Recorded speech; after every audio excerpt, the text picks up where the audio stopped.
1961 में औरैया के पसदौरा गांव के एक बेहद गरीब घर में एक बच्चा जन्म लेता है। माँ बाप के अलावा उस बच्चे की 5 बहनें थी और एक भाई। उस बच्चे का जीवन गरीबी में गुजरता है और वो थोड़ा बड़ा हो जाता है। तभी बच्चे की मामा उसके पिता से कहते हैं, आप हमारे गांव गंगदासपुर आ जाइए, हम आपको कुछ जमीन देंगे, बच्चों को पालने में आसानी होगी। बाप सबको लेकर अपनी ससुराल चला जाता है। वो लड़का मामा के यहाँ ही बड़ा होता है। उनका जीवन आराम से बीतने लगता है, लेकिन गांव वालों को उसके बहन जीजा का वहाँ रहना पसंद नहीं आया। गांव वाले आए दिन मामा से लड़ाई झगड़े करने लगे और उसकी जमीन हड़पने की कोशिश करने लगे। गांव वालों ने कई बार मामा की पिटाई भी की।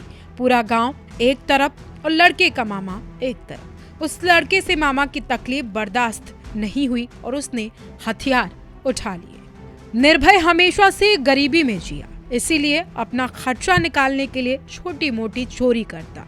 जब गांव वालों ने उसके मामा के साथ मारपीट की तो निर्भय भी उन्हें पीटने लगा। लेकिन अकेला निर्भय पूरे गांव वालों के साथ कैसे जीत पाता? उसने सोचा, मेरे पास पैसे होंगे तो मैं अपनी एक गैंग बना लूंगा और गांव वालों से बदला ले पाऊंगा। साल 1986 में निर्भय 25 साल का था। उसने जालौन जिले के चुरकी गांव के एक अमीर घर में डकैती डाल दी।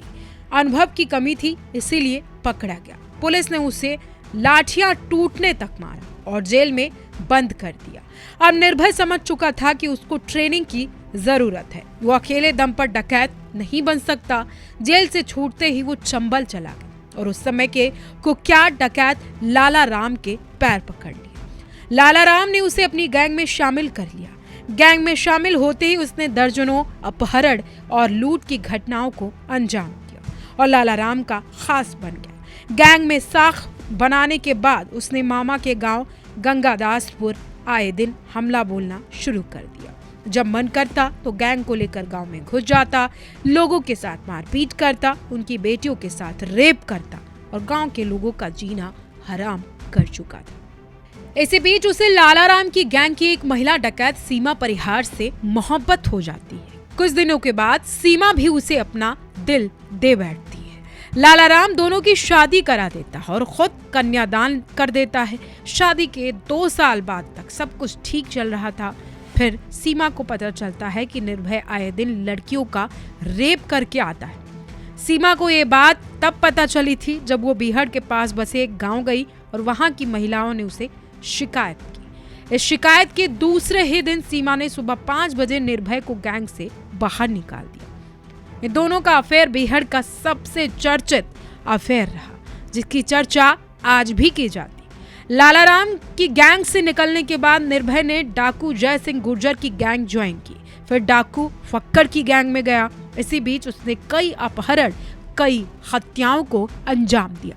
4 साल तक अलग अलग गिरोहों में काम करने के बाद साल 1990 में निर्भय ने खुद की गैंग बनाई। धीरे धीरे गैंग बड़ी होती गई। उसकी गैंग में 70 से ज्यादा डाकू शामिल हो गए। उसके कॉन्टैक्ट बहुत ज्यादा दुरुस्त हो चुके थे। बड़े बड़े अपराधी उससे संपर्क साधते और अलग अलग राज्यों के अमीर लोगों का अपहरण करने की सलाह देते। निर्भय की गैंग दिल्ली से लेकर कर्नाटक तक के लोगों का अपहरण करने लगी थी। बिचौलिए भी उसका साथ देते थे।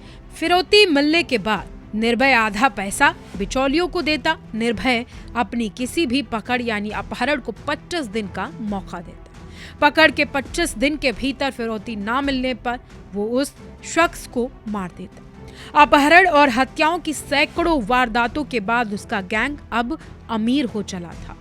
खूब सारा पैसा कमाने के बाद निर्भय ने अपनी गैंग के लिए महंगे महंगे हथियार खरीद लिए थे। इन हथियारों में 315 बंदूक से लेकर के AK-47, AK-56 जैसे हथियार शामिल थे। लोकल पुलिस के भीतर भी निर्भय का खौफ था। कई बार पुलिस ही उसे हथियार और कारतूस उपलब्ध कराती थी। इसके अलावा उसकी गैंग के पास दूर दूर तक देख पाने वाली इंपोर्टेड दूरबीन भी पाई गई। लूट हत्या की कई वारदातों के बाद मध्य प्रदेश और उत्तर प्रदेश के STF की टीमें उसके पीछे पड़ गई थी। इसके अलावा बिहार के बाकी सभी डाकुओं से उसकी खुलकर लड़ाई चल रही थी। वहीं लड़कियों के मामले में निर्भय शुरू से ही बदनाम रहा। चंबल की कुख्यात महिला डाकू रही सीमा परिहार ने उसे इन्हीं हरकतों की वजह से छोड़ा था। चंबल का सबसे बड़ा डाकू बनते ही निर्भय ने छोटी छोटी लड़कियों का अपहरण करना शुरू कर दिया। सबसे पहले उसने 13 साल की नीलम गुप्ता का अपहरण किया। नीलम को कुछ दिन बंदी बनाकर रखा, फिर शादी कर ली। इसके बाद उसने सरला का अपहरण किया और फिर कुछ दिन बाद उसने सरला से भी शादी कर ली। सीमा परिवार को मिलाकर अब तक निर्भय ने कुल 3 शादियां की थी। इसके अलावा उसने 2 और लड़कियों को मुन्नी पांडे, पार्वती उर्फ चक्को का अपहरण किया। इन दोनों को उसने अपनी गर्लफ्रेंड बनाकर अपने साथ रखा।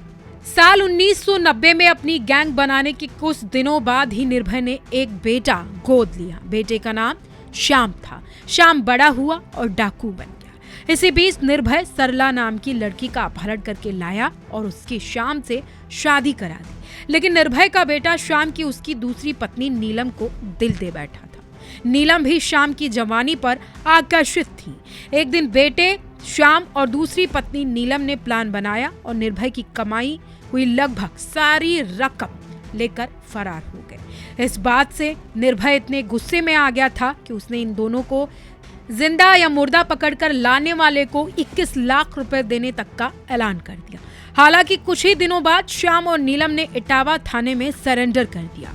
बेटे के धोखे के बाद निर्भय ने उसकी बीवी सरला से ही शादी कर ली, जो निर्भय की तीसरी बीवी बनी। बताया जाता है कि शादी के 2 साल बाद निर्भय ने चौथी शादी भी की थी। उधर जहां एक तरफ अन्य डाकू छिपते छिपाते घूमते थे, वहीं दूसरी तरफ निर्भय खुलकर मीडिया से बातचीत करता। उसको इंटरव्यू देने का बड़ा शौक था।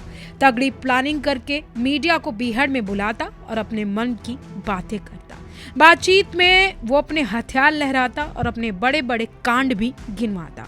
इतना ही नहीं, मीडिया के कैमरे पर पुलिस को धमकी देता, कहता पुलिस मेरा पीछा करना छोड़ दे तो शायद मैं सरेंडर भी कर दूं। अगर पीछा नहीं छोड़ा तो बहमई से भी खतरनाक कांड करूंगा। वो हमेशा कहा करता सरेंडर करूंगा तो मुलायम सिंह के सामने ही करूंगा। वो सरेंडर करने के बाद राजनीति में आना चाहता था। एक मीडिया इंटरव्यू में निर्भय ने बताया, मेरे पास एसपी से लेकर प्रधानमंत्री तक का नंबर है। एक दिन उसकी गैंग के लड़के ने प्रधानमंत्री के ऑफिस में फोन घुमा दिया था। वहां से एक लड़की बोल रही थी। इसके साथ ही उसने बताया था कि जनता मेरे को प्यार करती है, इसीलिए नेता भी मेरे से संपर्क साधने की कोशिश करते हैं, लाइन लगाकर मेरे पास आते हैं और खुद को जितवाने को कहते हैं। इन नेताओं में सरपंच से लेकर विधायक और सांसदी का चुनाव लड़ने वाले नेता शामिल हैं। वो मेरे को पैसे देते हैं और मैं इनके इलाके में उन्हें वोट देने का फतवा जारी कर देता हूँ। वो नेता फिर चुनाव जीत जाते हैं। निर्भय की वारदातों का सिलसिला थमने का नाम नहीं ले रहा